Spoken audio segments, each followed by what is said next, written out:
But yeah, this, like I said, the story is based on my own true life experience, and with the hope of humanizing an issue that we don't really talk about. Hopefully we can kind of change the conversation. There is actually an advocacy group called Tight-Lipped that really does do the work of trying to get this into OBGYN residency programs and kind of changing things, so please make sure to check them out as well. And without further ado, we'll just leave it open unless you both want to give a little intro. I'll do a little intro. Yeah. Yeah. So my name is Jennifer Purwin. I'm a doctor of physical therapy and a pelvic floor PT. I work at a clinic called FemFirst Health, which was started by Kristen over there. Another pelvic floor PT. And it's just me.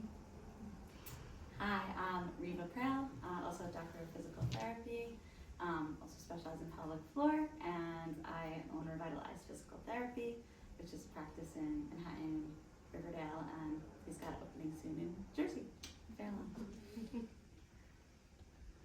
Are there any questions for the team up here? I have questions. Basically, was curious to know, this is for you, Bonnie. Well, it's a sex shop. So for me, like I'm the owner of the sex shop, so I'm curious to know, and I hope I can ask, what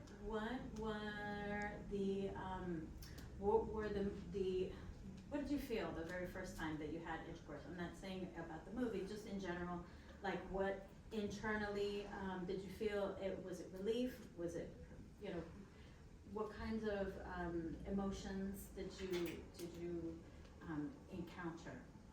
Yeah, so obviously the movie's a very sped up version of the recovery process. It definitely takes a lot longer than what is shown. When I did finally have I would say pain-free sex, I remember saying after it, I was like, oh, this is why people like it. I truly thought that everybody in my life was lying to me about liking sex. And I was like, oh, LOL, they just joke about that. And it was really a wow moment for me to be like, oh, wow, this could be something enjoyable. And with that too, it really made me realize too that a lot of people think sex is just penetration. And I was so focused on that for so long because a lot of times we try to center male pleasure versus female pleasure. And so I think for me, it kind of really came down to learning, it's about everyone's pleasure who's involved. And so, yeah, it was a big learning moment. I'll just piggyback on that. And I remember when one of my first patients, when I first specialized in pelvic floor, came in, and the way she described to me what she was experiencing was, I just all these years just thought that enjoyable sex was something in the movies. Mm-hmm. And I just realized as years went by, and it just kept getting worse, that this isn't normal and I shouldn't have to live like this. Mm-hmm. And that really stood out to me. Yeah, there's a huge range to these symptoms that fall under vestibulinemia, vulvodynia, vaginismus, dyspareunia. All of these are terms that encompass buckets of pain with penetration, pain at the genitals, pain with sex. And someone could have never been able to use a tampon, couldn't have achieved penetration with a Q-tip. That's one part of the range. The other range might be someone who has been having sex as long as they've been attempting to, and it has always hurt. And something that breaks my heart when I see people come in, if they're on that part of the range, when they come in and actually seek help is when they're trying to conceive. And when they realize they have to have sex kind of all the time, and then that just, they just weren't engaging in the way that they wanted to before because they just assumed that that's what it was going to be. Are these vulvar pain conditions, as physical therapists, did you learn about those after you started your physical therapy career, or did you kind of go into your career knowing those things, or is it something you kind of learned over time? And then my second question is if this is something that you've gained knowledge of after seeing all these patients, have you ever thought of expanding or becoming more of a vulvar specialist now that we're kind of eyes are open to these issues? Yeah, so for your first question, I learned about pelvic floor PT kind of as I was starting to apply to schools, and so I got really into it. And so I picked my program on it. I was able to rotate twice through pelvic floor PT settings. I did as much of the coursework as I could while I was at DPT school, so that by the time that I graduated, I had specialized. I was ready to go. And you just do continuing education throughout your career, no matter what kind of PT you are or what kind of healthcare practitioner. You're supposed to do that anyway to maintain your license, but of course we're also just about learning more and more things.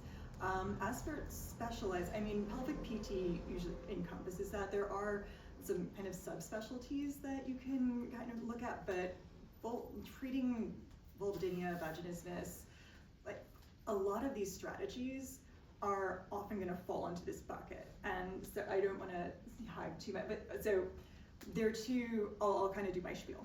When we're talking about pain with intercourse or pain with penetration, there tend to be two buckets of pain, and people tend to have some variation of the two of them.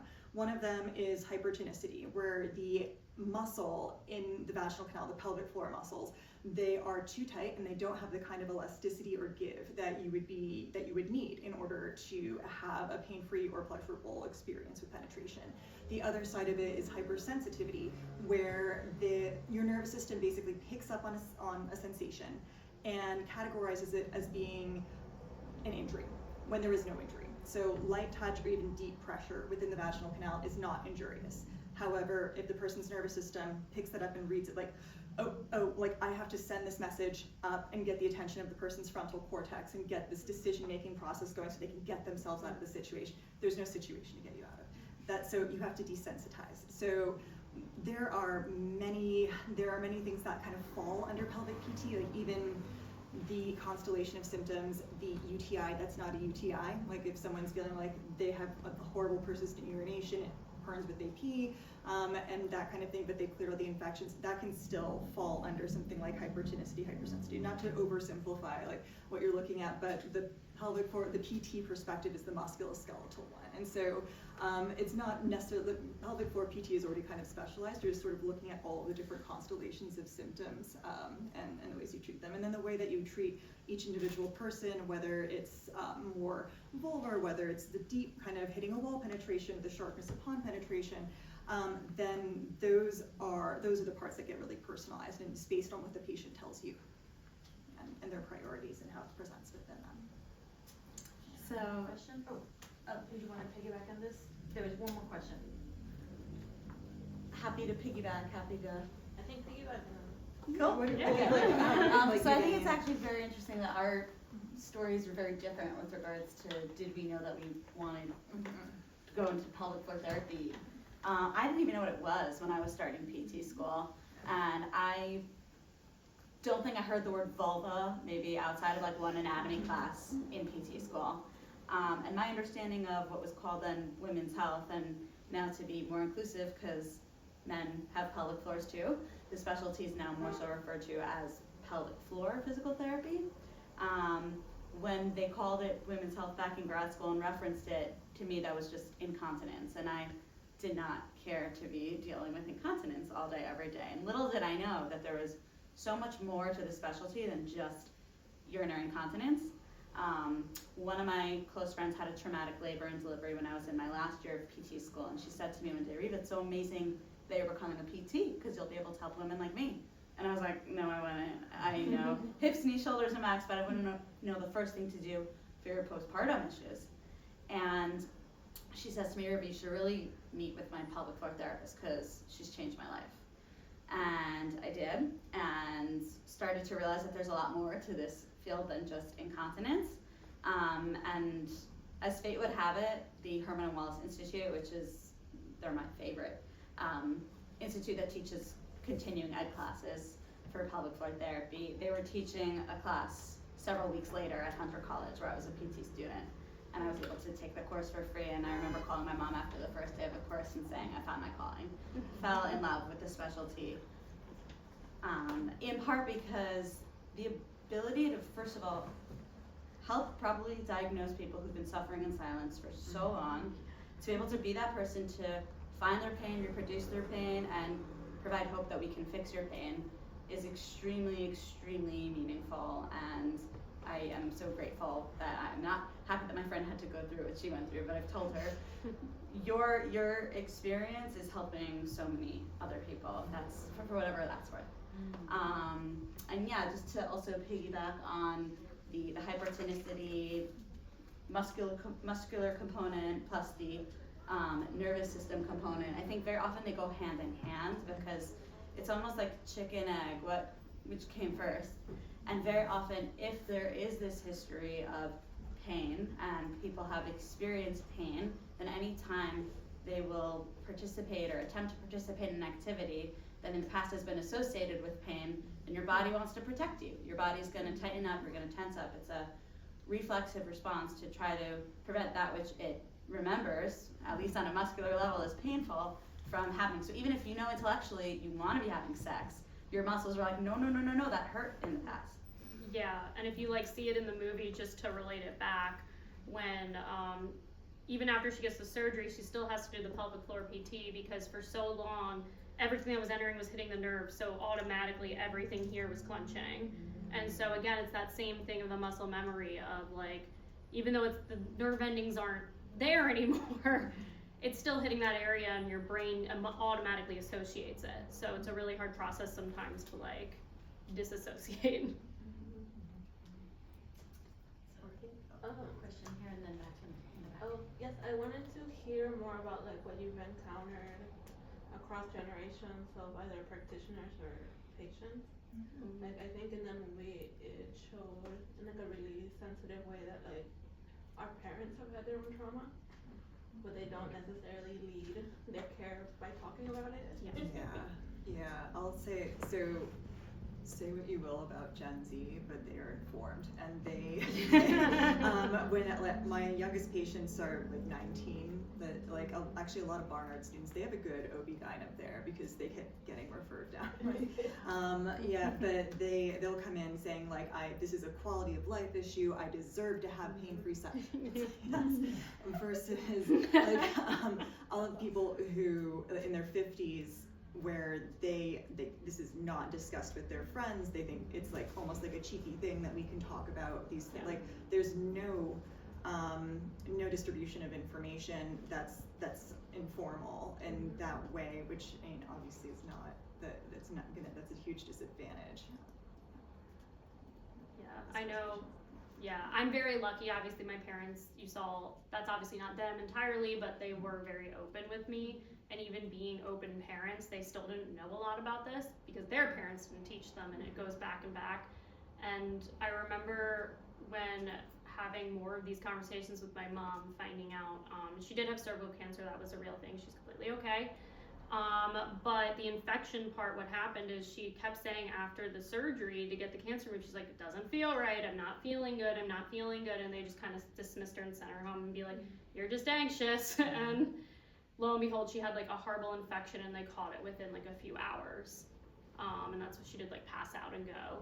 And so I think it's like really important to talk about this stuff because it's still like so systematically like still in there. A lot of the things like the medical gaslighting and like really like not believing women, especially women of color, like it's just so deep rooted. We have a question in the back. Yeah, I guess it's kind of a good segue into my question, which is like the medical gaslighting, like the doctors were telling you no. So how do they, like when your patients, PTs come to you, does the doctor send them, or they just like, the doctor just is like, send them and then they're like, hopefully help them, like how, like, you know what I mean, like how clear is the diagnosis when they get to you? So some people, like I will give credit where credit's due. There are some great practitioners who are physicians who know this. Mm-hmm. There are also many patients who come in having gotten passed around a lot. Mm-hmm. And having almost the identical. When I saw that montage, I like when I saw Bonnie's movie the first time, I was like, I think I got like, yeah, I just got emotional. Where I'm just like, yep, that's exact, like that's it. That you have someone tell you that story like again and again and again. But like there is a bit more education. Actually, we were even chatting a bit earlier that patient advocacy, sometimes they will get listened to more than a DPT. we're like Chris and I like we'll try and reach out to places, and some places will open their doors and they really want to know. Other places won't speak to a physical therapist, and that it's just not worth their time. So yeah.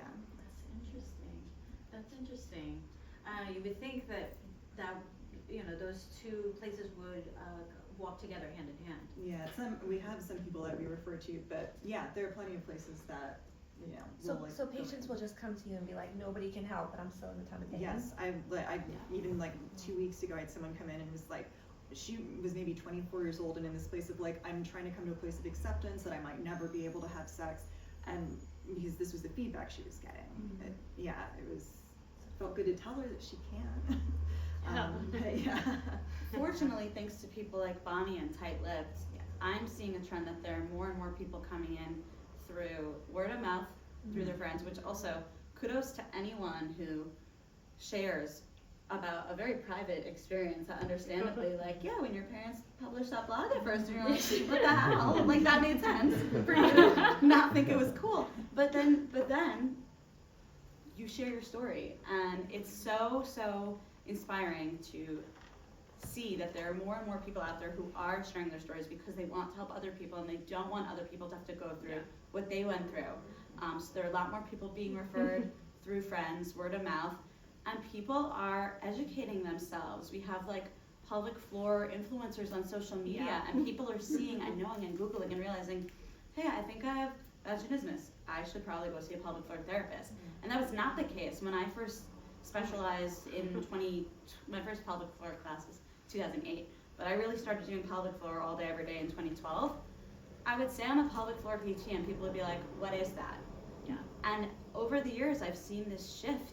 People are like, oh, that's so cool. Oh. Like, people know what it is. And really, it's in large part thanks to people like Bonnie and Tight Lipped who are spreading the word and helping to advocate on behalf of people who deserve to get help and to enjoy sex. Yeah, absolutely. I always there's so many points I want to make, so it's hard. But yeah, when I had gotten the surgery in real life, that was 2016, and I was about 22, 23 years old. And so for that entire period, I had never met anybody else who had this, or if I had, we didn't know about it or we didn't talk about it. There wasn't like TikTok or Instagram. You couldn't go on and like see other people dealing with this. So it really used to be like the Wild West. Like you were literally, I tried everything, and any specialist, any weird thing I could find online, like I was so desperate. And so it's really amazing to go see like people, like there's PTs on Instagram who are talking about it, and you can go to their page and learn about it. And I think it's like amazing, and it makes it more accessible, because also when I was going through it, as you saw, I mean, there was only one doctor I could find in New York. He was $700, and because of the privilege that I have, I was able to go see him.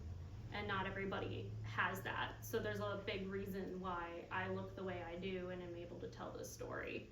And so I think that's an important point too, to say like, hopefully the more we can do this, the more access we can create as well. So Dr. Goldstein, who we know, does not have a ponytail. He was at the screening in December, and that was like the first thing he said. He said, I don't have a ponytail. Tell. Yeah, no, I love that. Well, yes. This is more of like a kind of writing process question. The movie's amazing. Congratulations, it's so good.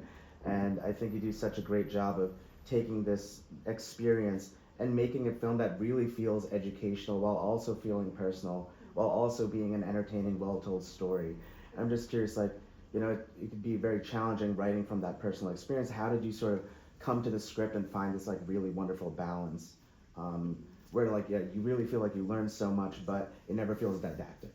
Yeah, that was like a huge thing, because when I was writing it, I never wanted it to feel like I'm spitting information about you and like this is why you care, because no one wants to do that in real life. Like, we want to be entertained, and so I knew going into it had to be a comedy. Even though it has its serious moments, it had to be lighthearted, and the story, like, I love to say, like, the story isn't even about the vestibulectomy. The story is about her finding herself and her courage to write again, and being like learning how to talk about her body. And so I always say, like, even though we're learning in a way that you would in real life. Like as you're connecting with a friend and you're hearing their story, that's how we learn.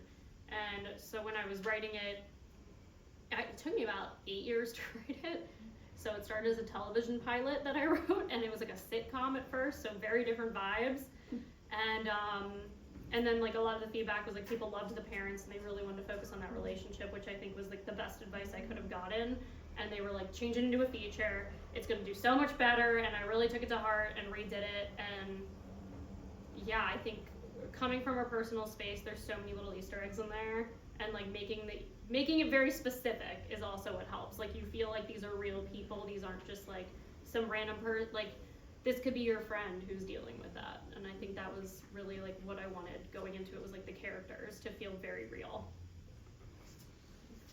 Any other questions? Okay, well, thank you so much. Yeah. Thank you so much. Would it be okay if you guys shared your IG pages or how Yeah. people could get in touch with you? Yeah. So we're at, Kristen, what is it?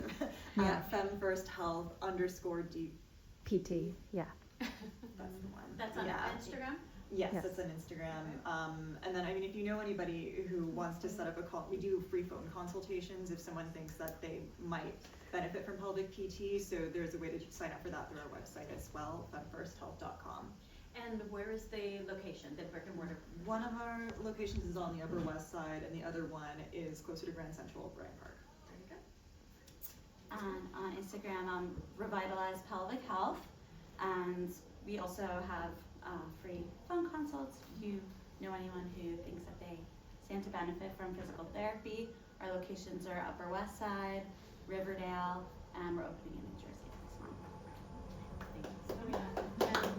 You can follow Lady Parts at ladyparts_film. This was an entirely self-funded feature film. We were extremely micro budget and scrappy, so we had a little GoFundMe. That's how we buy all the little things that you have on you, the promotional materials, and how we get education out. So I know it's a tough time all around, but if you have any extra dollars to spare, we really appreciate it. And thank you again to Vanessa for letting us use this space. Thank you, Riva and Jen, for coming. Thank you to like friends in the audience for coming and supporting this. We really, really appreciate it. I can do the raffle. Yes, let's do the raffle. Okay.